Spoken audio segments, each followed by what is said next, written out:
primero las piezas así, por la descripción que se hacía en su ubicación original, y después las buscamos en la familia, en las casas, etcétera, ¿no? Entonces fue un rastreo, y fue cuando ingresaron ya por asignación al Museo Arocena como tal. Pero insisto, todo ese patrimonio sigue formando parte de la Fundación Arocena, propiamente no es de particulares como personas civiles, sino de una fundación. Pero sí es una situación distinta, muy distinta.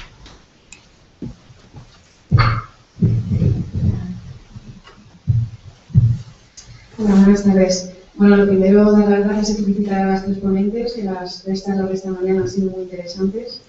Yo quería preguntarles a las tres hasta qué punto la museografía de sus museos explicitan al visitante el planteamiento museológico que hay detrás de cada uno de los museos.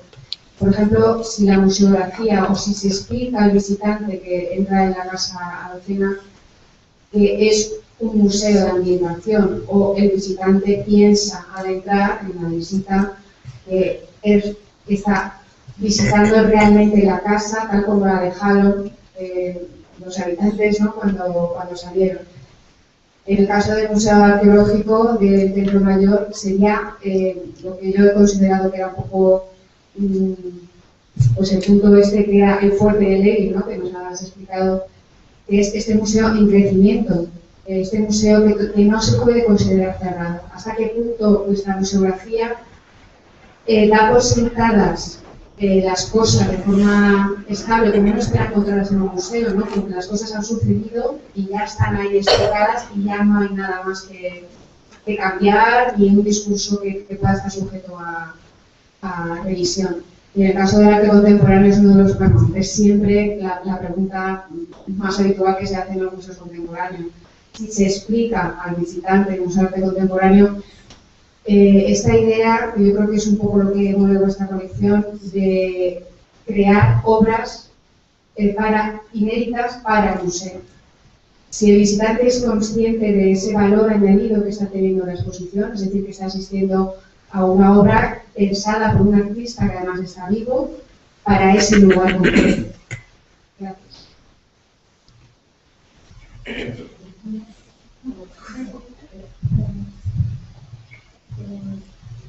Bueno, puedo comenzar yo porque realmente mi respuesta creo que es la más sencilla. La Casa Histórica es parte de un museo mucho más grande, somos 3 museos en uno.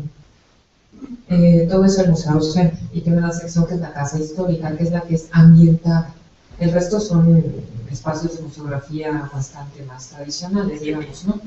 En cuanto a explicitar que estamos haciendo una recreación, creo que no es necesario. Evidentemente hay un anacronismo, o sea, la gente no está entrando a una máquina del tiempo para ver un espacio tal como se quedó en 1936. Eso sería, desde mi punto de vista, menospreciar un poco al público, considerarlo ingenuo o un poquito inocente, ¿no? Me parece que es claro que es una recreación. Obviamente la gente no se fue de repente y dejó todo así. Además que la misión-visión del museo está explicitada también en la primera introducción y se hacen visitas guiadas con personal del museo, ¿no? Donde se les comenta todas las historias que narré al principio. Para llegar además a la Casa Histórica Arocena no entras directamente a la casa, sino que pasas por todo el museo antes. Entonces estás convencido de que no estás como irrumpiendo en un espacio privado donde en cualquier momento te salen los habitantes, ¿no? Que fue la sensación que quisimos dar.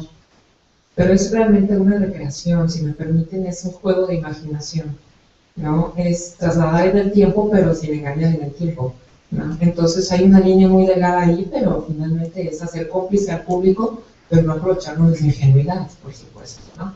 Sí hay una línea ahí más delgada. Además, en la misma Casa Histórica Arocena tenemos un espacio de exposiciones temporales. Una de las habitaciones ha sido adaptada como espacio para poner temas relacionados a la historia local y a la identidad. Ahora mismo estamos preparando una exposición sobre el Art Deco en la comarca, en la Laguna y en la ciudad de Torreón en específico. La casa no se inserta propiamente en la línea Art Deco, pero tiene un estilo modernista. Entonces ahí también, bueno, recorriste la casa, pero hay una cuarta que tiene exposiciones temporales. Entonces, bueno, si hubiera cualquier posibilidad de engaño, pues ahí se rompe el engaño, digamos, ¿no? Pero sí, no aprovechamos a lo mejor del público que pudiera creer que está viendo algo que no es, se hace explícito, porque tenemos recursos museográficos, están los ojos de sala, tenemos a las guías, etcétera. De hecho, a mí nunca me pareció bien y nos quitamos esa idea de hacer las visitas dramatizadas, que es muy típico que se hacen en las casas históricas, ¿no? De disfrazar al guía, como de la época. Nos pareció un poquito burdo. También es jugar a la ingenuidad con el público y le tenemos mucho respeto y queremos que viva su propia experiencia de una manera seria, pero divertida, ¿no? Lo serio no quita lo lúdico, pero tampoco le quita lo riguroso. Entonces, sí es una línea delgada, comprendo tu pregunta, y sí, fotográficamente explicitamos la diferencia, o al menos intentamos eso. Bueno, en el caso del templo mayor tenemos una ventaja, otra vez. Yo, escuchando las pláticas de Carmen y de Adriana, veía que la diferencia no es que hagas hallazgos o no que hagas hallazgos, sino que el museo sabe lo que puede incorporar o no. Ellos buscan la colección, ellos crean la colección. Para nosotros la colección ya está determinada, no la conocemos, pero sí es nuestra obligación tener. No es renunciable, no es decir, ¿sabe que este clavo cráneo no lo quiero? No, ya existe. Y ya es nuestro, no es de nosotros. Y esa es la diferencia, no es tanto donde lo encuentres o que crezca o que no, sino que ellos pueden negociar y crecerla o no. Pero para el caso de que la gente crea, evidentemente no museo de arqueología no es así. Hay un estudio, de hecho, y una tesis de maestría de una alumna de aquí de la escuela, que hizo una observación acerca de lo que el público ve en Templo Mayor. Por más que la pretensión del museo y del guión original era quitarle esta desmitificación que yo les mencioné en la mañana, la gente ve lo que quiere ver. La gente nunca ve esta palabra que ya está demostrada, pero que es muy clara, las ruinas, ni los vestigios. La gente ve a Tlatoani, a la época brillante de México, a algo que ha estado alimentado 400 años en el discurso nacional. Y, por otra parte, nuestra colección, que no es estática, ha sido tradicionalmente renovada todo el tiempo, pero no en el museo, sino en el proyecto. Había una nota diaria en el museo más importante de México, en una época donde había televisión cerrada. Ahora, todos veíamos lo mismo, donde había una nota de los hallazgos arqueológicos. Entonces la gente sabe, desde hace 33 años, que en Templo Mayor siempre hay alguna. Y ese es el plus. Siempre se están moviendo. Es relativamente fácil actualizar los contenidos museográficos, aunque técnicamente es muy complicado, no puedes ver ahí, pero la gente espera ver cosas nuevas. Y lo que es muy bonito es que coinciden dos cosas. La historia personal de la gente, nos ha tocado escuchar a papás que van con sus hijos y dicen, yo estaba, cuando sacaron esa pieza, yo estaba el día que pasaron al museo y yo vi. Entonces, son partícipes de la historia del museo, pero por otro lado es una expectativa constante de saber con qué lo vamos a llenar. Pero lo que es interesante es que la expectativa no es del público, como en estos casos, en donde ellas o las personas pueden elegir. Es una expectativa también de los que estamos adentro, porque no sabemos qué más va a pasar, qué es lo personal.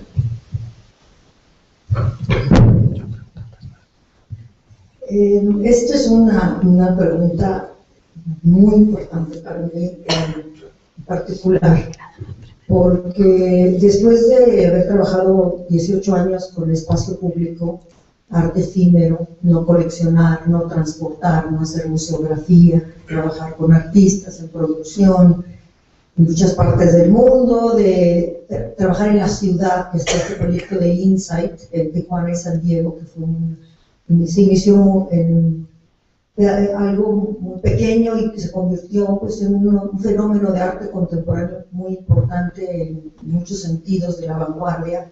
Regresar al espacio museístico me dio una pregunta en la que me planteé desde el inicio, no solamente para el replanteamiento de la ampliación por los espacios mismos, sino en lo que les trataba de transmitir de esta experiencia, que es la experiencia estética que tiene que ver con tu concepción de museo con programa integral. Y yo creo que el director del museo, que tiene que trabajar muy de cerca con su equipo de investigación y curaduría, tiene que estar muy claro en esta transmisión de la información de lo que estamos haciendo en todos los aspectos. Quiero decir, es un museo que tiene que tener es radial, es una proyección radial. Al restaurar yo el museo, el espacio arquitectónico, estudié mucho el patio central. Si lo conocen, es un patio central, es una forma piramidal que tiene entradas de luz este-oeste, está orientado como una pirámide, está en medio de un bosque, tiene un sentido lógico de recorrido, no necesita señalización de sala 1, 2, 3, 4. O sea, realmente el edificio me hizo pensar en lo que es la museografía y en lo que voy a transmitir en la elección de las exposiciones. Se abrieron las ventanas que estaban clausuradas, se abrieron los nichos que estaban cerrados, los patios, hasta el patio donde están las cenizas de Tamayo y de Olga. Y todo esto lo comento porque cuando el investigador está trabajando y el curador están pensando en un proyecto, ellos no están pensando en el museo integral. El proyecto de investigación es muy acotado, es muy importante, y creo que la función del director, en este caso que es una dirección artística, diría yo, es cómo voy a equilibrar al visitante. Si yo tengo una línea de investigación histórica contemporánea que tiene que ver con la colección y con Tamayo, y a partir de ahí tengo que buscar dentro del abanico de posibilidades de exposiciones que puedo generar, si es una exposición de los años 60, cómo puedo hacer una animación de recreación performática que tiene que ver con ese momento histórico. Hicimos una exposición de Juan Downey que fue retrospectiva, y en el patio había una recreación de una escenografía de Trisha Brown de los años 70, que vinieron bailarines de Nueva York a trabajar con bailarines de México, a recrear lo que es el equilibrio en el cuerpo humano.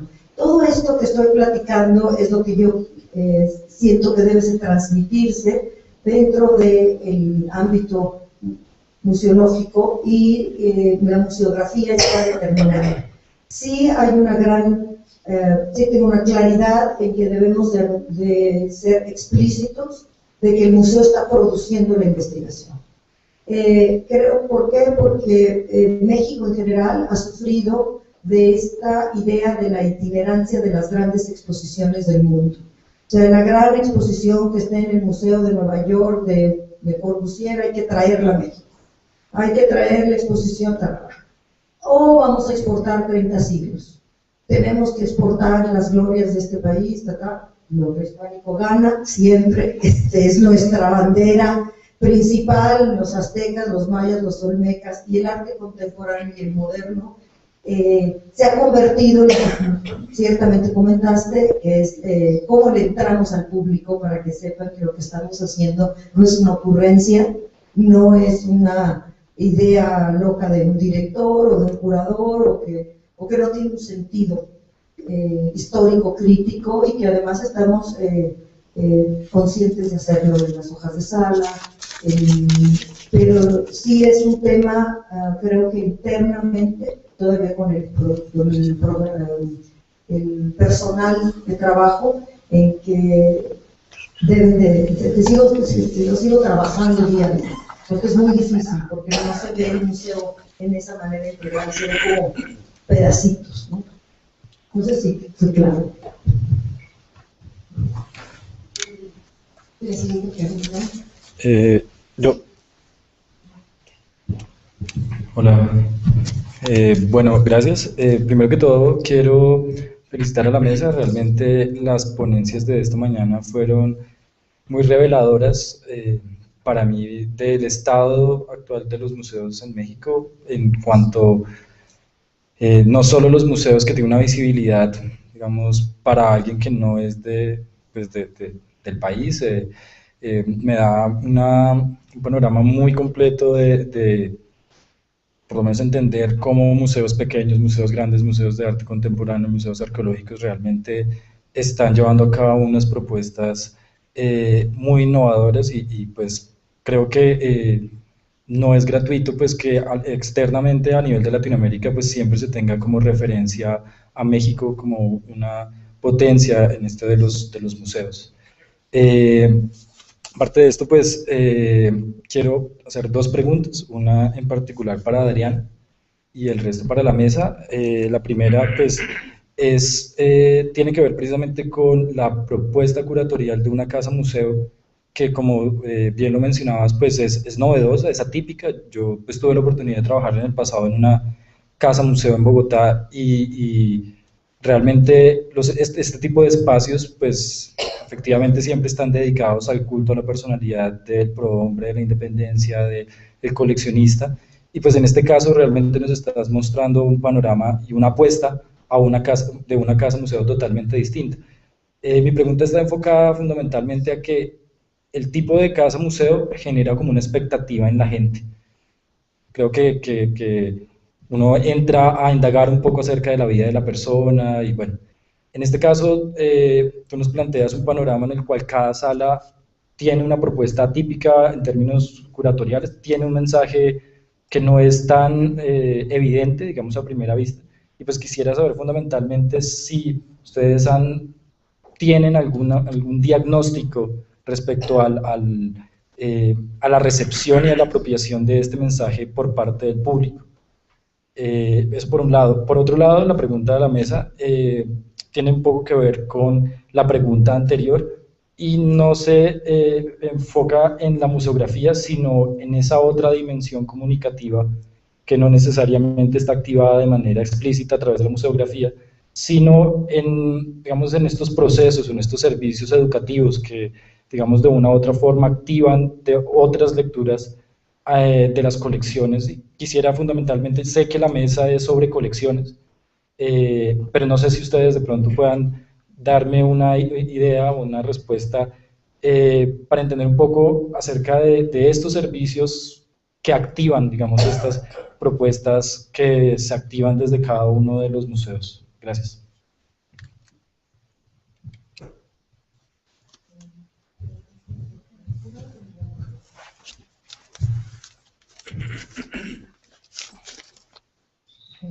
Bueno, gracias por lo de potencia en museología en México, no lo sé, pero nos esforzamos. Yo creo que también hay excelentes propuestas en Colombia, por ejemplo, el Museo Nacional de Bogotá, a mí me parece un excelente trabajo de rehabilitación. Hay buenos trabajos ahora, no creas. Lo de nuestra propuesta como una cuestión atípica novedosa, pues al menos en el contexto que investigamos, sí. Pero nuestra zona de influencia no solamente es México. En el caso de Top Brown no es propiamente frontera, pero tenemos mucha cercanía con los Estados Unidos. El Museo Sena es parte también de la American Museum Association, y a partir de ese contacto me parece que nos pusimos también a reflexionar más acerca de las nuevas tendencias en relación a comunicar patrimonio mueble en su sitio de origen, ¿no? Es muy distinto en un museo donde tomas el objeto y lo museografías que en una casa donde tienes ahí finalmente el escenario ya puesto. Así que a partir de ese contacto con otras maneras de llevar a cabo los museos históricos, hicimos esta propuesta. La evaluación que hemos tenido ha sido realmente positiva. Afortunadamente sí te puedo dar respuesta a eso porque llevamos ya 3 años haciendo estudios de evaluación de público y los hemos hecho en 2 sentidos. Primero, el público que ya vino, y además el no público, la gente que no ha venido. También nos interesa saber por qué no ha entrado. El 100% de la gente que ha entrado al museo, a los Sena, como les decía, son 3 museos en uno, casi la tercera parte ha entrado porque quiere ver la casa histórica. Entonces ese porcentaje es realmente muy alto, es uno de nuestros highlights de la permanente, digamos. Pero no, los números no son los únicos que importan, también importa la recepción, como tú bien dices. El público nos ha hecho comentarios a partir de las encuestas que hemos realizado, esta sí del público asistente, por supuesto, que se siente, y cito casi sus palabras, orgulloso, identificado. Esa palabra me encanta. Una de nuestras intenciones era generar también un sentido de identidad, es decir, que en un lugar tan nuevo que tiene poco menos de 100 años de ser ciudad como fundada, que encontraran referentes propios de nuestra historia, que fue una de las palabras que se utilizó en una casa que perteneció a un particular, era un reto difícil, pero a través del discurso que se hizo se logró. La gente sale sintiéndose orgullosa, sale sintiéndose comprometida, sale sintiéndose sorprendida de que existe ese patrimonio en la ciudad y sobre todo sale sintiéndose identificada. Y nosotros hicimos una encuesta de asociación libre donde se les ponía algunos reactivos donde tenían que relacionar conocimiento que tendrían que haber adquirido en la casa como prueba de si habían puesto atención, pero no como prueba de examen, sino nada más para evaluar qué zonas habían visitado. Y a partir de los que habían visitado casi todas las zonas, al final se les pedía que expresaran en 5 reactivos más cuál había sido su experiencia y evaluación del punto 1 al punto 5. Entonces tenemos una evaluación numérica, pero también una evaluación de opinión libre. En la evaluación numérica casi todo salió del 1 al 5, siendo el 5 el más alto, casi todo salió entre 4 y 5. Y finalmente ya en la evaluación libre de expresión de la experiencia, la palabra más común fue identidad. Me sentí identificado, me sentí que pertenecía y siento que esto es parte de mi historia. Y es un espacio que la gente no conocía ni tenía la menor idea que existía, ¿no? Entonces, ese paso de identificación es primordial también, no solamente para que el público asista, sino para que también sea parte de la conservación a futuro, ¿no? Si el público hace propio este espacio, entonces también hace propio el patrimonio. Y de esa manera también se genera una relación bien importante entre museo y comunidad, que era también uno de nuestros objetivos ya últimos. Somos unos idealistas, como pueden ver, pero intentábamos hacer eso también. Entonces, sí, tenemos un sistema de evaluación que se lleva de manera aleatoria. Al año de la inauguración se hizo este estudio, justamente para ver si nos estaba funcionando el discurso o no. Y ahora, bueno, pues como estudios de público generales del museo, seguimos aplicando de manera aleatoria también las evaluaciones. Pero sí, parece que ha funcionado, pero no nos vamos a quedar ahí, vamos a seguir transformando también las historias, porque los cuartos siguen contando un montón de historias que nos quedaron en el tintero.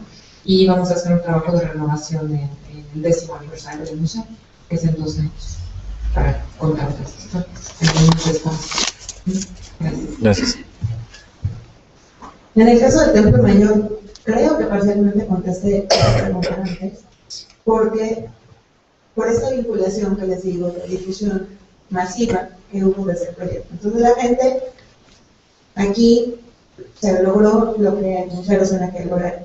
Es una apropiación realmente impresionante de la gente con el sitio, con las piezas, con ciertas piezas particularmente. Todavía encontramos gente que hace ofrendas de las piezas. Y eso es muy impresionante, ¿no? En la zona arqueológica y en el museo inclusive.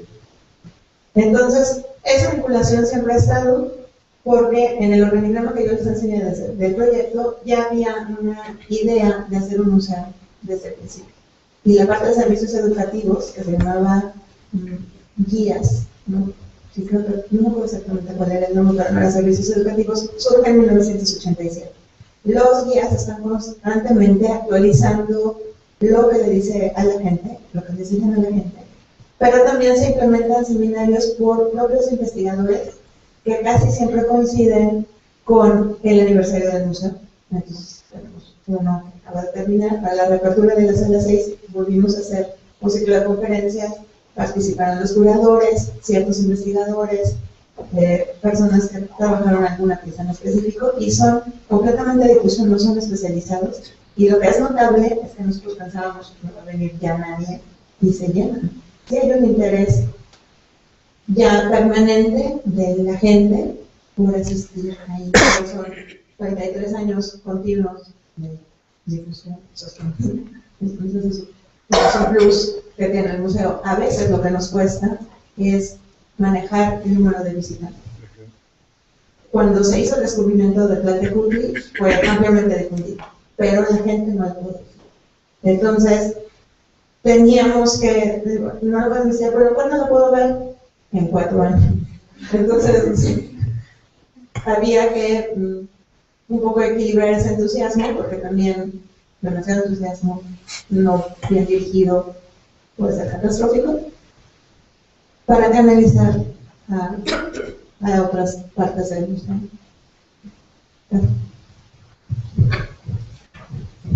También complementando a la pregunta anterior y esto sobre la educación o los procesos educativos y demás, hay un punto importante sobre lo que llamamos museografía, que es un término que también está en constante cuestionamiento en lo contemporáneo.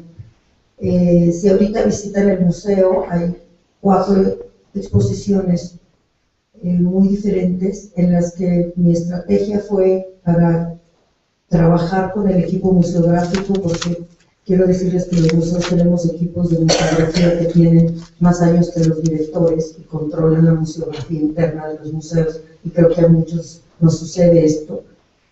Son 20 y tantos años en que las cosas se han hecho de alguna manera y el que se cambien esas maneras son difíciles los procesos. El año que lleva el Museo Tamayo operando nuevo y remodelado y con esta reestructura, hubo 2 planteamientos claves también en lo que hemos llamado los departamentos de servicios educativos por muchos años, a reconsiderarlo, y ahora lo llamo que es un área de estudios educativos. Y eso es un giro diferente que ahorita explicaré cómo lo estoy planteando, lo estamos planteando en el museo, pero la museografía en sí no es la distribución de los objetos y de los documentos en el museo contemporáneo, es el estudio del espacio. Es un nivel de complejidad mayor, lo digo yo de esta manera porque no es nada más que sala te toca, si la 1, la 2, la 3 o la 4 o la ABC, depende del calendario, depende de la programación, sino realmente que la arquitectura y el espacio mismo hable o haga una colaboración o una interpretación entre el curador, el artista y el investigador, y que además lo pueda yo encajar en este programa global integral, ¿no? Esos son 3 niveles para poder programar un año de exposiciones. Hay una exposición ahorita que es de Rita McBride, en la que yo quería que el museo se viera, las salas nuevas, se vieran como salas tan amplias como son 450 metros más de los 350 en un solo espacio, sin que hiciéramos todas estas divisiones de paredes y de laberintos museográficos históricos. Invitamos a un artista que trabaja con la arquitectura, y al trabajar con la arquitectura como elemento, ella es escultora, hace escultura que tiene que ver con la arquitectura. Invitamos a un equipo de arquitectos jóvenes que es productora, que interpretaron el estudio de la arquitectura de 1930 de Le Corbusier. Es una casa que se llama la Villa Savoy, que es una de las casas modernas más importantes, donde a partir de este conocimiento de los objetos dentro de la casa deben de ser también dentro de la estética. Quiero decir que ese aire acondicionado es una escultura, este módulo es otra escultura contemporánea. De hecho, sus esculturas son estos objetos que están en la arquitectura, y ese es el display o la plataforma en la que se presenta la exposición. Entonces no hay muros, no hay bases, no hay vitrinas. Entonces esto es una estrategia de trabajo, pero también es un interés de la diversidad y de ser interdisciplinario en lo contemporáneo, y esto tiene que ver con el artista y la forma de trabajar. Y verán otras 2 o 3 opciones. En particular, en este momento, el tema que está presente en el Tamayo es cómo se presentan las exposiciones o las colecciones de 4 formas diferentes o de maneras diferentes de hacerlo. En cuanto a la cuestión educativa, de procesos de educación, el planteamiento fue que además de lo tradicional que hacemos todos los museos y que estamos constantemente documentándonos de visitas, talleres, que hubiera un vínculo con las universidades, los grupos organizados independientes. Yo soy una fiel creyente por los proyectos que he realizado, que debemos de trabajar en colaboración y red de colaboraciones interinstitucionales y de diferentes niveles. en la que el nivel museo no es de una casa estudio o una casa como el Roacena o el Templo Mayor o el zoológico o la biblioteca o antropología, puede colaborar con los museos. Y el espacio que les enseñé un poco extraño, donde les decía que había libros y videos y entrevistas, es el modulario, tiene esta función de que la comunidad, grupos independientes, presentan libros de artista, pueden presentar trabajos y tienen, pues no por obligación, pero están dentro de un espacio en el que las exposiciones se les invita a que las conozcan. Es otra manera de difundir el trabajo a través de un proceso de atracción educativa, diría yo. De hecho, como estamos de moda el museo, porque está nuevo y el auditorio está muy bonito, y todo el mundo quiere hacer eventos en el tamaño, siempre se abren las salas, en la noche de museos, y la noche de jazz. O sea, tenemos programas muy diversos de divulgación, de alguna manera, pero siempre están acompañados de una visita que es pues casi obligada para que se vea el museo y se entienda el museo contemporáneo. Entonces son estrategias diversas. Gracias. Mi pregunta es para Lourdes.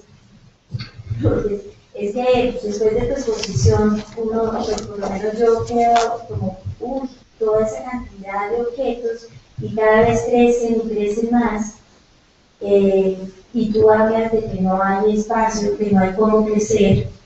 Yo quedé angustiadísima, ¿no? O sea, decía, ¿hasta qué momento esa capacidad de carga, qué capacidad de carga tiene ese museo entre objetos y público? O sea, porque los otros acotan, saben si crecen o no crecen, pero en el caso tuyo es como una avalancha. Sí, quisiera saber si tienes como un sentido de qué capacidad de carga tiene ese espacio para soportar toda esa colección, no tanto en espacio, que ya sabemos que no hay, pero también de peso y público. O sea, ¿sí me explico? Te entiendo perfecto. Les decía que el museo desarrolló también el Programa Nacional de Protección Civil para Museos. Entonces, eso cambió la norma en cuanto a anchura de espacios, siempre. A protocolos de evacuación en caso de sismos y simulacros. El problema que tenemos nosotros no es solamente está implicado en los objetos patrimoniales que se recuperan, sí son muchísimos, tampoco se imaginen 10,000 objetos diarios. A nosotros nos queda la idea como que sí, pero no son 10,000, son como 8,000. Pero no solamente es eso, las instancias administrativas del museo han tenido que estar cambiando todo el tiempo. Imagínense el archivo muerto que se cae de 33 años.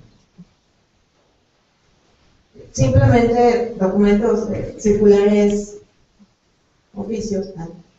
El archivo arqueológico tiene toda la documentación desde el día 1 de excavación, que es lo que les digo, le da sentido a la colección, porque es el contexto de la colección. También se ha incrementado, no es lo mismo lo que pasó en 1981 que lo que ha pasado ahora. Ustedes simplemente imaginen la cantidad de fotografías que se podían tomar con fotografía analógica, con un rollo de 36 exposiciones, que si uno era muy hábil, se lo 40, ¿no? Es eso con la fotografía digital, donde se guarda, o sea, no solamente no crece la parte de bienes, sino la parte de registro. Los registros de conservación son históricos. Hay materiales inéditos que se llevan desde el principio y donde uno puede hacer un seguimiento de cómo han cambiado los procedimientos y los materiales que se aplican a estuco, a hueso, a concha, a diferentes materiales arqueológicos. Y afortunadamente con esos registros uno puede ver el comportamiento que tienen esos materiales en condiciones controladas, en condiciones de intemperismo. Pero se genera muchísima documentación. Estos protocolos de movimiento, de obra, todo lo que les enseñé, que tiene que tener el museo, también tiene que tener un lugar para albergar. Entonces, por ejemplo, ahora, recientemente en este año, se cambió la biblioteca, que no es muy grande, porque aparte cada uno de nosotros tenemos nuestra biblioteca particular, vas acumulando catálogos, el libro que necesitas, ¿no? Pero la biblioteca que era de consulta restringida no es una biblioteca abierta, tuvo que cambiar porque el quinto nivel ya no es suficiente. Se tienen que abrir pasillos, modificar espacios para que quepan las cajas de embalaje que ya no ocupamos, pero que eventualmente podemos recuperar. No se habla de colección, no se habla de colección. Se tienen que mandar periódicamente los archivos muertos a otras dependencias del INAH, porque no tenemos espacio suficiente para guardar. Los investigadores, ustedes deberían conocer la oficina del profesor Matos, que es verdaderamente mínima.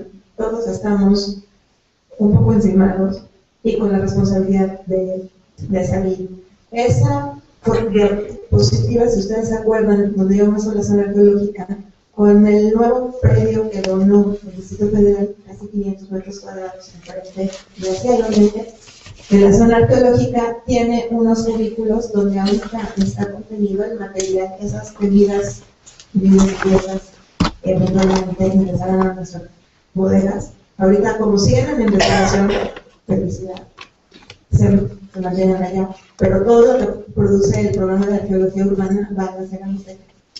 Entonces, sí es un problema fuerte que aún siendo un edificio construido ex profeso para hacer un museo, con un arquitecto experimentado y con un equipo que tenía conocimiento de lo que estaba haciendo, no consideró este crecimiento exponencial de la colección y de las áreas, no solamente para el resguardo patrimonial, sino para el funcionamiento mismo del museo, porque les digo, este plan de protección civil, que es maravilloso, ahora hace que los pasillos por los que pase la gente tienen que ser de ciertas dimensiones y se tienen que cambiar los recorridos museográficos. O, ¿se acuerdan que yo les mostré el Museo del Vidrio?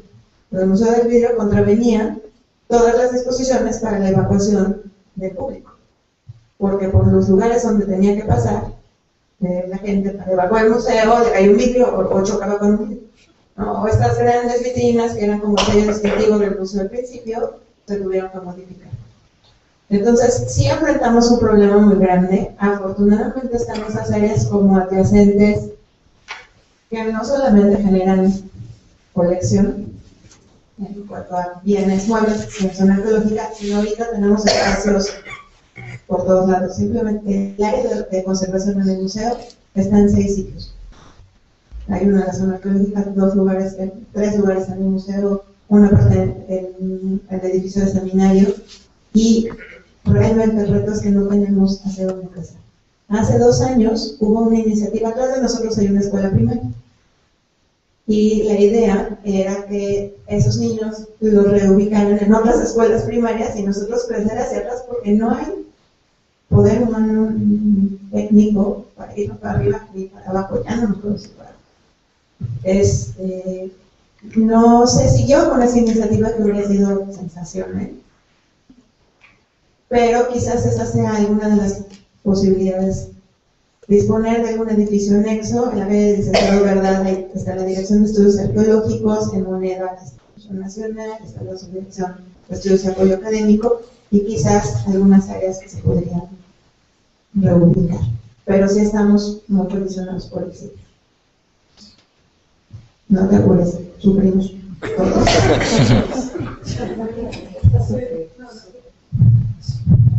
Buenas tardes, mi pregunta va dirigida a la maestra Carmen Cuenca. Me gustó mucho la exposición sobre el Museo Tamayo. Creo que ustedes están trabajando con toda la novedad, con este arte contemporáneo, con esta problemática que tiene el arte emergente, porque de qué manera vamos a valorar o revalorar este tipo de instalaciones o creaciones artísticas para poderlas, pues ahora sí que insertar dentro de la colección que tenemos de Rufino Tamayo. Entonces yo quería saber si su apuesta, supongo que sí está sustentada totalmente en la investigación, y no sé, quiero saber si tienen alguna vertiente así como prospectiva para seleccionar ese tipo de obras que realmente están ingresando como acero de Tamayo.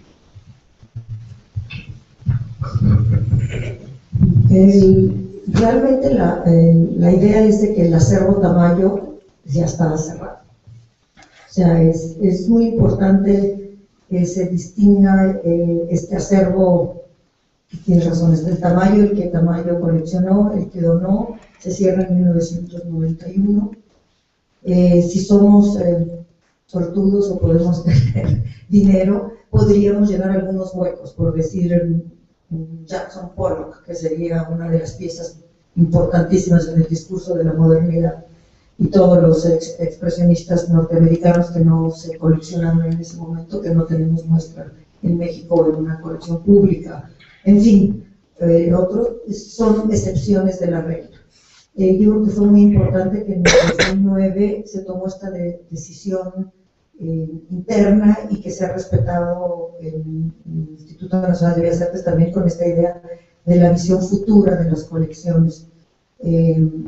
En el acervo Tamayo como pintor, como archivo, como humanista, realmente son muy pocas las obras que podríamos nosotros seguir adquiriendo. Mencioné los 9, 10 dibujos que se adquirieron el año pasado de los murales. Tenemos el comodato, un mural que no habíamos podido poner en uno de los muros, que es un mural transportable de 1952 que estaba en bodegas en el Museo de Arte Moderno. Podemos adquirir algunas piezas, algunas parte del archivo. Sin embargo, también tenemos dentro del museo al historiador más importante y el más respetado sobre Tamayo, Juan Carlos Pereda, que ha trabajado 26 años la figura de Tamayo y vivió con él, rescató las cosas de Tamayo. Él es el que es la autoridad máxima del pintor, y podemos localizar algunas obras. Ese es otro, yo diría, otro cajón que también se cierra fácilmente por las circunstancias en que está el museo. El cajón de lo contemporáneo, que se abre en los años 90, yo creo que hay una obligación importante de Tamayo en tratar de adquirir obras de artistas mexicanos tan importantes como la primera exposición que se hizo de un artista mexicano de manera retrospectiva, después de que Tamayo dio el museo, fue a Gabriel Orozco en el año 2000. Después del 2000 no se había hecho ninguna otra exposición hasta el año pasado, que hicimos la de Carlos Amorales, que fueron 5 años de trabajo de su última época, y era determinante que se comprara una obra de Carlos Amorales. Se había adquirido ya una obra de una época del año 2000, y se produjo una película que se llama Ámsterdam, que fue la última pieza que hizo de esta manera pública, de cómo estoy trabajando el presupuesto, y se adquirió para la colección.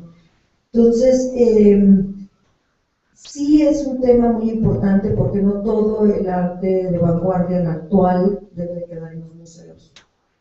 Es un tema en el que se tiene que valorar, y por eso estos comités de evaluación curatorial y de investigación tienen que estar muy conscientes de la responsabilidad y también un poco esta idea del riesgo, porque siempre estamos en un riesgo de la importancia de lo que va a ser esa pieza que está creando Teresa Margolis con esa obra, ¿no? Y otros que son más proyectos que yo les llamo de carácter experimental, que tienen una vida efímera. O sea, se producen, tienen una función determinada en un tiempo y que no deben de estar en las colecciones.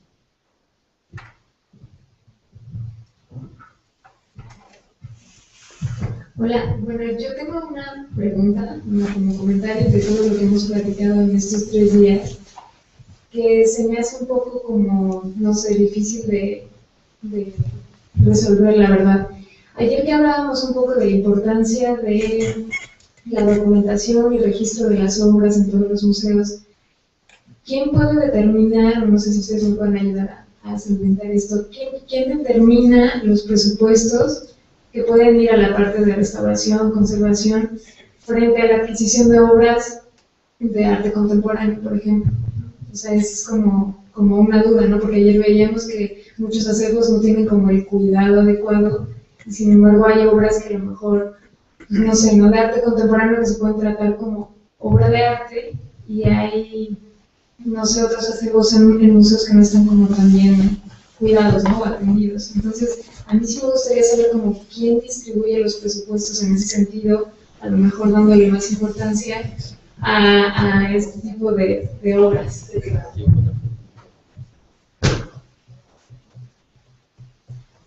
Bueno, es una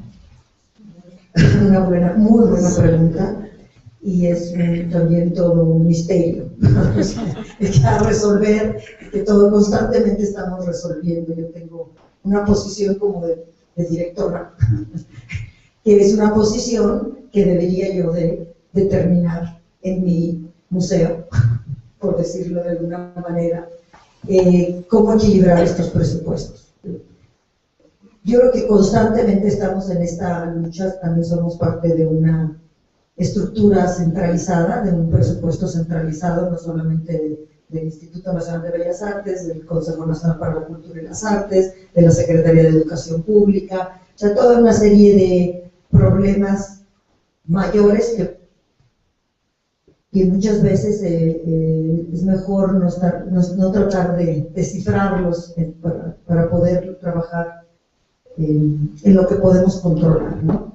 Aquí está Gaby, Gabriela Gil, que podría decirnos de los presupuestos de restauración, pero en estos años, estos 3 años, tiene que haber esta conciencia de equilibrio, de crecimiento, hacia los dos lugares. O sea, ahorita que te escuchaba yo hablo de los documentos, los archivos muertos. Nosotros, por ejemplo, en el Museo de Arte Contemporáneo ya no hablamos de archivos muertos, y son archivos ya de transición, porque tuve la fortuna de estar en un museo de 30 años. Una historia de 30 años la puedes limpiar en un museo cerrado.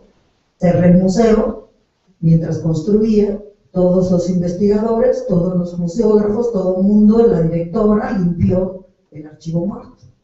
Y eso es algo de verdad que es importantísimo hacer en cada determinado tiempo, cada 10 años, cada 5 años. Fue una propuesta porque me iba a cambiar a un lugar nuevo. Es como cambiarte a la casa nueva y el closet es más chico y además quieres comprar cosas nuevas y además quieres conservarlas bien y no tener cajas que nunca has vuelto a ver ni sabes para qué sirven, ¿no? Una poco esa analogía. Entonces, la manera en que dividí el presupuesto que me toca, porque me toca un presupuesto determinado, el 70% está dedicado a la exposición, hay un 10% a la investigación documental, o sea, documentar la colección de diferentes maneras, desde la fotográfica o lo que es todo esto de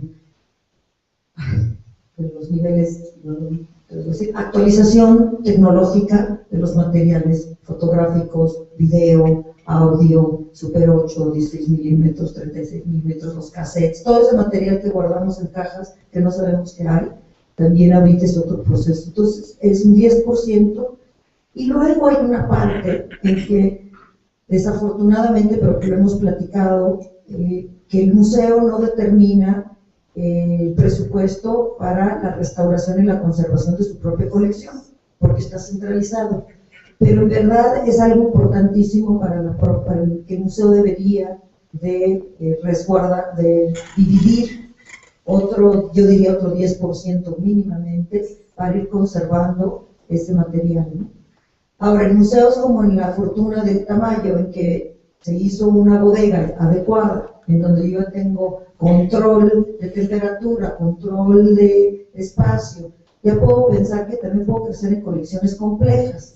Cuando tú tienes un museo donde tú no puedes tener materiales perecederos porque además no tienes aire acondicionado ni condiciones, pues mejor no compras esa pieza, mejor la dejas pasar. Yo creo que es lo más difícil en la decisión de una dirección de determinar para la adquisición de una obra o la conservación. El presupuesto es un tema secreto.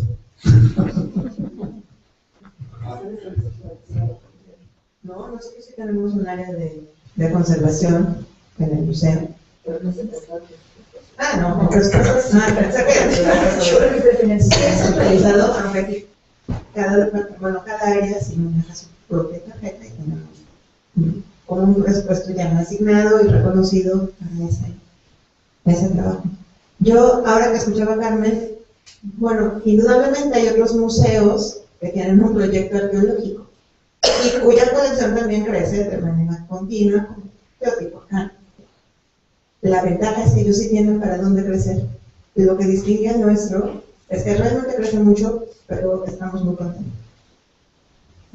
En Teotihuacán ya hicieron el Museo de la Pintura Mural, es el Museo está el Centro de Estudios Teotihuacanos, tienen espacio. Nosotros no.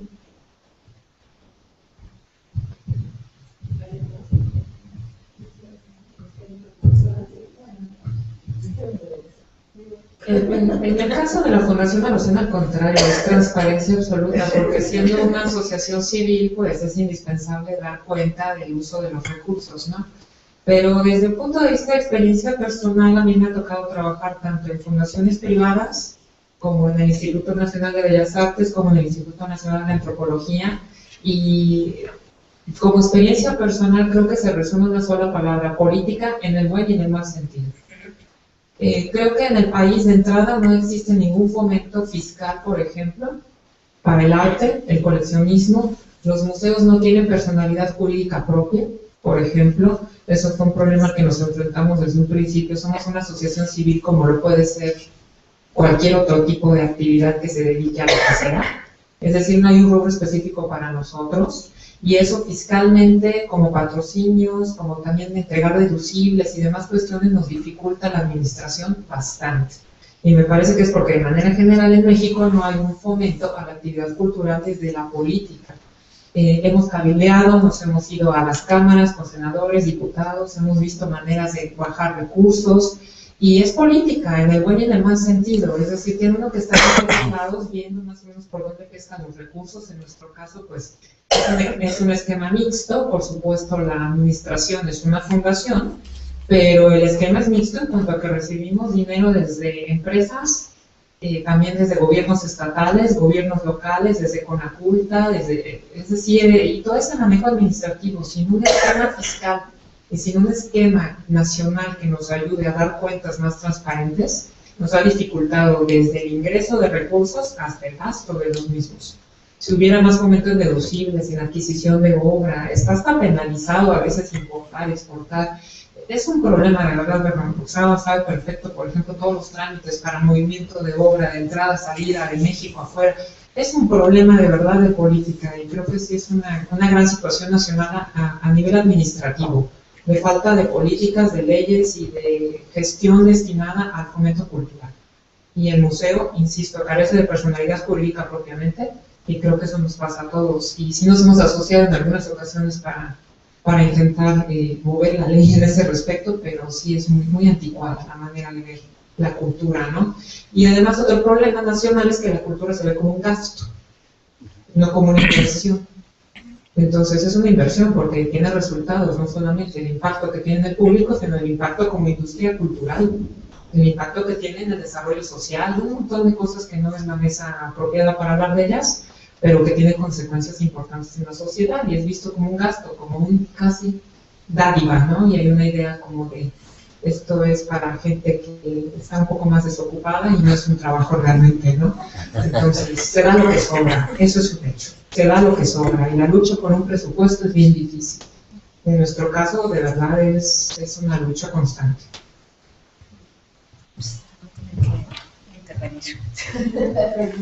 Un poquito por el tema del presupuesto.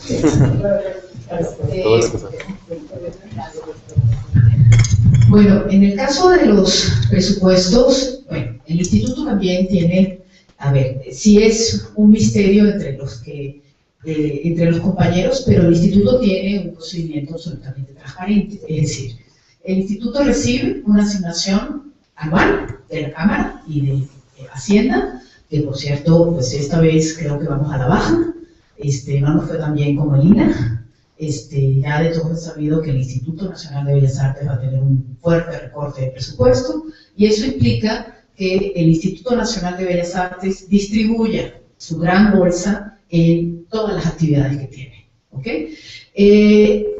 En este sentido debo decir dos cosas. Lamentablemente hay una parte que sí se puede planificar en el ámbito de conservación y restauración, pero hay otra que no. Es decir, no sabemos, como bien dice Carmen, si todos los museos tuvieran las condiciones adecuadas para el resguardo de sus colecciones, pudiéramos trabajar en un programa de conservación preventiva y no de restauración. ¿A qué le apuntamos? A que las obras puedan conservarse en el tiempo y no tengan que ser intervenidas. Pero, como hay condiciones que se van sumando entre cómo están las bodegas, cómo están las salas, pues los presupuestos de restauración pues son un poco al azar, porque hay cosas que podemos planear, por ejemplo, con los directores de los museos, y es parte, hoy le decía a Carmen, qué lástima que no estaba ayer, porque ayer decía, me hacen falta los directores de museos con quienes en muchos casos yo batallo, salvo excepciones, porque no planean, así como planean exposiciones, deberían planear el cuidado de sus colecciones. ¿Por qué? Porque si planeamos en la conservación de sus colecciones, pudiéramos tener un presupuesto más ajustado de lo que se necesita para las colecciones. Entonces, por ejemplo, mi presupuesto como Centro Nacional de Conservación es el mismo que tiene Carmen Cuenca.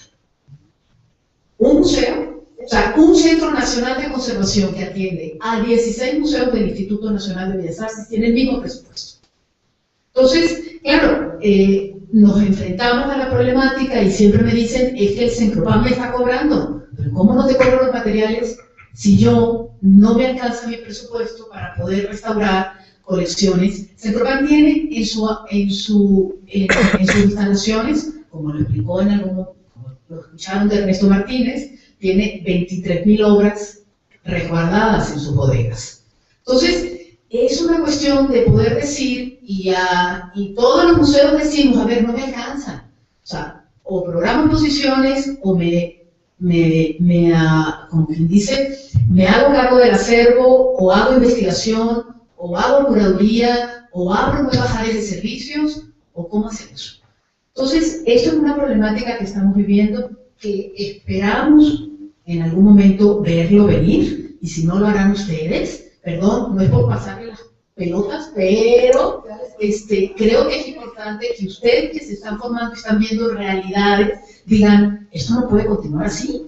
Es decir, nosotros podemos incidir, y miren que lo hacemos, y nos frustramos mucho, y nos damos contra la pared y decimos, a ver, yo necesito saber cuál es mi presupuesto.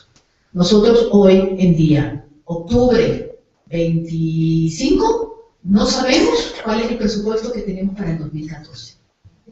Entonces, ¿cómo hacemos una planeación de actividades, de exposiciones, de cuidado de acervos, de viajes, de comisarios, de investigación, si no sabemos qué tenemos? Entonces, eso en la parte pública, yo no sé si en el Arocena pasa igual, pero en la parte pública yo no conozco mi presupuesto para poder atender los requerimientos de los museos del Instituto Nacional de Bellas Artes para el 2014. No lo sé. Entonces, ¿qué pasa? De repente me llega en febrero y me dicen, es una exposición y necesitan restaurar 25 piezas. Pero no tengo el dinero, ni siquiera el presupuesto ha bajado, porque baja en abril, mayo. Entonces, esas problemáticas de la administración pública, ojo, no es que sean insalvables, pero ¿podríamos cambiarlas? Sí, pero no es solamente por una persona. Necesitamos sentarnos, arrastrar el lápiz y a estar varios.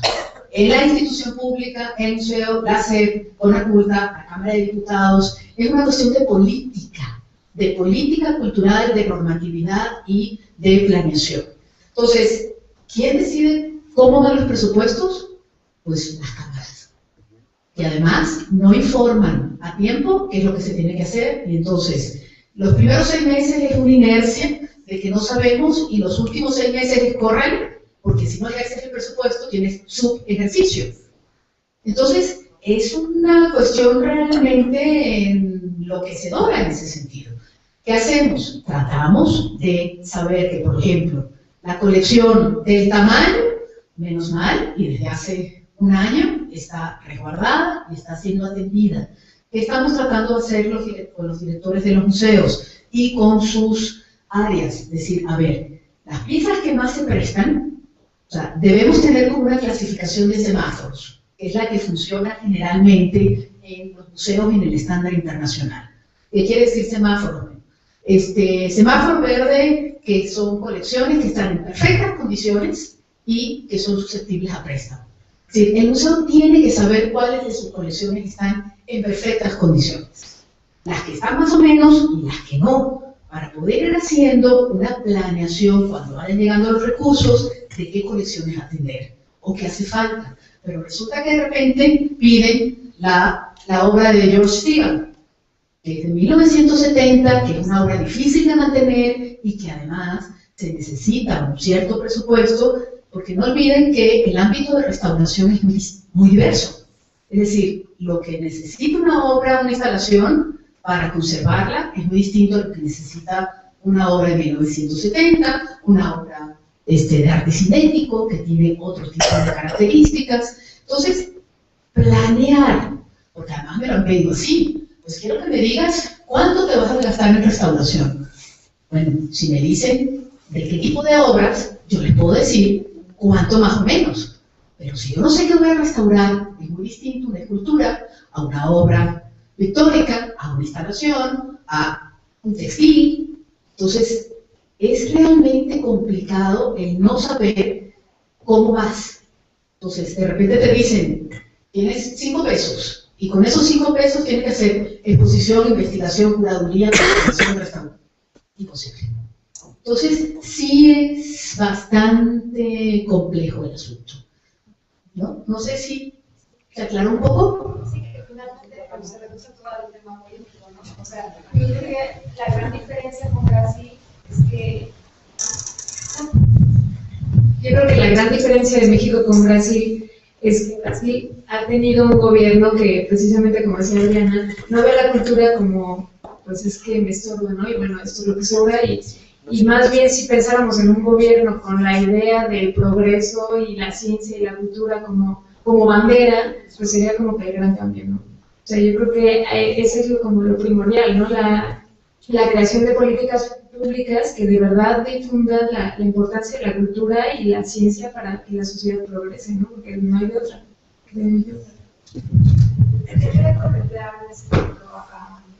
Respecto a presupuestos, nada más un poco el panorama contrastante. Yo vengo de Misiones en Historia, en nuestro museo, como ya comentó Lourdes, el primer museo más visitado del instituto, seguramente del país también. Tenemos un área de restauración y, a diferencia del Museo de Templo Mayor, nosotros no tenemos posibilidad de tener una tarjeta de proyecto. Entonces, ni siquiera podemos planear qué objetos o qué áreas de nuestra colección podemos restaurar.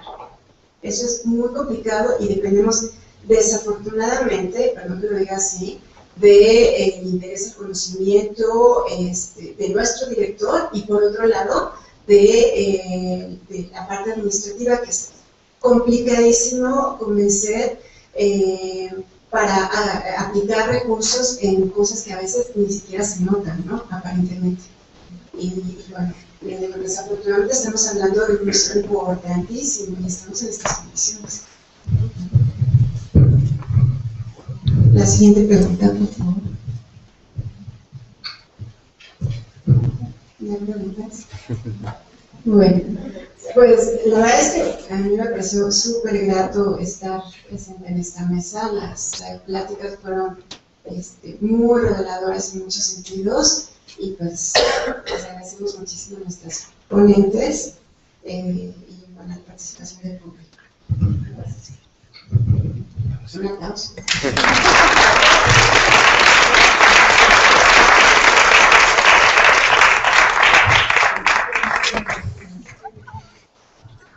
Yo me quería en el final. Ya, Si no, final. eso tienes que grabarlo.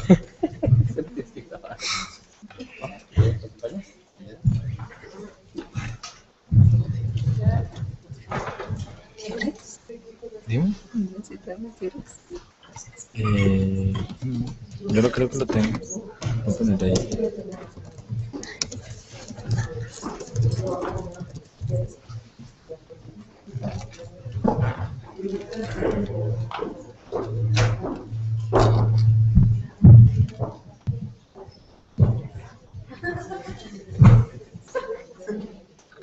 Hacia la mesa, yo creo que ¿cuándo?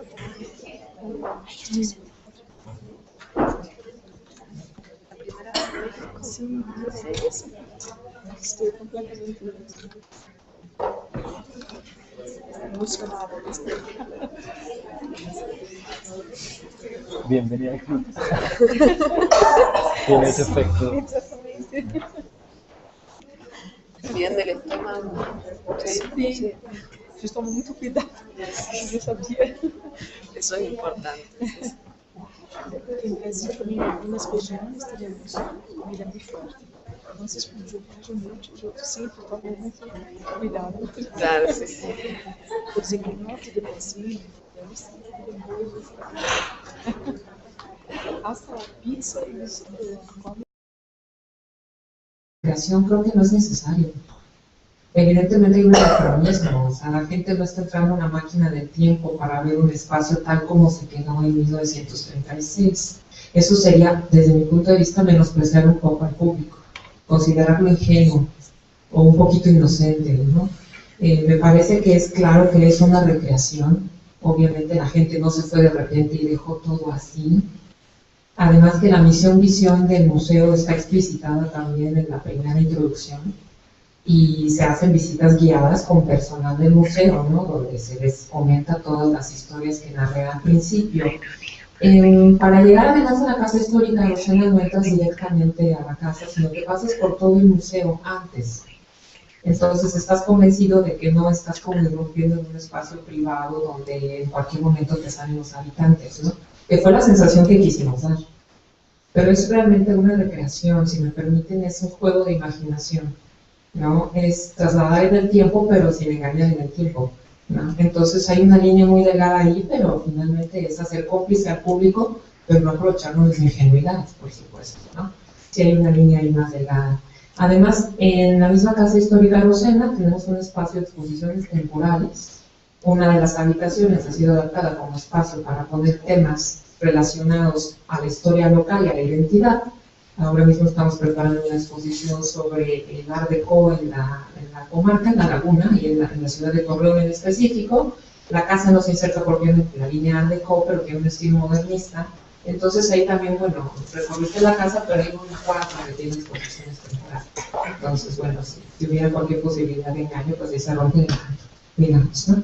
Pero sí, no aprovechamos a lo mejor del público que pudiera creer que está viendo algo que no es, se hace explícito, porque tenemos recursos museográficos, están los juegos de sala, tenemos a las guías, etc.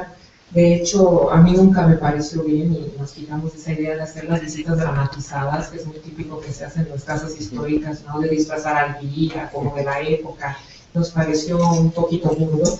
También es jugar a la ingenuidad con el público y le tenemos mucho respeto y queremos que viva su propia experiencia de una manera seria, pero divertida, ¿no? Lo serio no quita lo lúdico, pero tampoco le quita lo riguroso. Entonces, sí es una línea delgada, comprendo tu pregunta, y sí, fotográficamente explicitamos la diferencia, o al menos intentamos eso. Bueno, en el caso del templo mayor tenemos una ventaja otra vez. Yo, escuchando las pláticas de Carmen y de Adriana, veía que la diferencia no es que hagas hallazgos o no que hagas hallazgos, sino que el museo sabe lo que puede incorporar o no. Ellos buscan la colección, ellos crean la colección. Para nosotros la colección ya está determinada, no la conocemos, pero sí es nuestra obligación tener. No es renunciable, no es decir, ¿sabe qué? Claro, primero las piezas así, por la descripción que se hacía en su ubicación original, y después las buscamos en la familia, en las casas, etcétera, ¿no? Entonces fue un rastreo y fue cuando ingresaron por asignación al Museo Rosena como tal. Pero insisto, todo ese patrimonio sigue formando parte de la Fundación Rosena, propiamente no es de particulares como personas civiles, sino de una fundación. Pero sí es una situación distinta, muy distinta.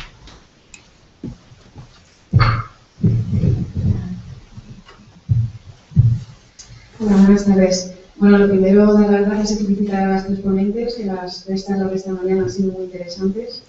Yo quería preguntarles a las tres hasta qué punto la museografía de sus museos explicitan al visitante el planteamiento museológico que hay detrás de cada uno de los museos. Por ejemplo, si la museografía o si se explica al visitante que entra en la Casa Alcena que es un museo de ambientación, o el visitante piensa al entrar en la visita que está visitando realmente la casa tal como la dejaron los habitantes, ¿no? cuando salieron. En el caso del Museo Arqueológico del Templo Mayor sería lo que yo he considerado que era un poco pues el punto que era el fuerte de Levi, ¿no? Que nos has explicado, que es este museo en crecimiento, este museo que no se puede considerar cerrado. ¿Hasta qué punto nuestra museografía da por sentadas las cosas de forma estable, como uno espera encontrarlas en un museo, ¿no? Porque las cosas han sucedido y ya están ahí explicadas y ya no hay nada más que cambiar ni un discurso que pueda estar sujeto a revisión? Y en el caso del arte contemporáneo es uno de los, es siempre la pregunta más habitual que se hace en los museos contemporáneos. Si se explica al visitante del Museo de Arte Contemporáneo esta idea, que yo creo que es un poco lo que mueve vuestra colección, de crear obras inéditas para el museo. Si el visitante es consciente de ese valor añadido que está teniendo la exposición, es decir, que está asistiendo a una obra pensada por un artista que además está vivo para ese lugar concreto. Gracias.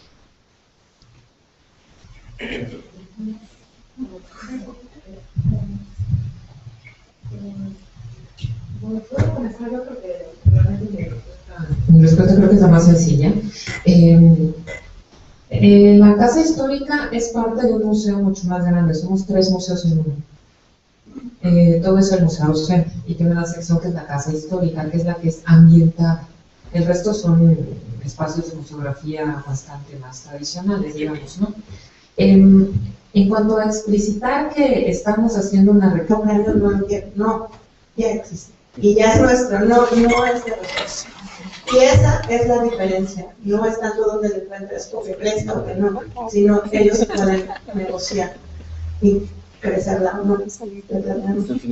Pero para el caso de que la gente crea, evidentemente en un museo de arqueología no es así. Hay un estudio, de hecho, y una tesis de maestría de una alumna de aquí de la escuela, que hizo una observación acerca de lo que el público ve en Templo Mayor.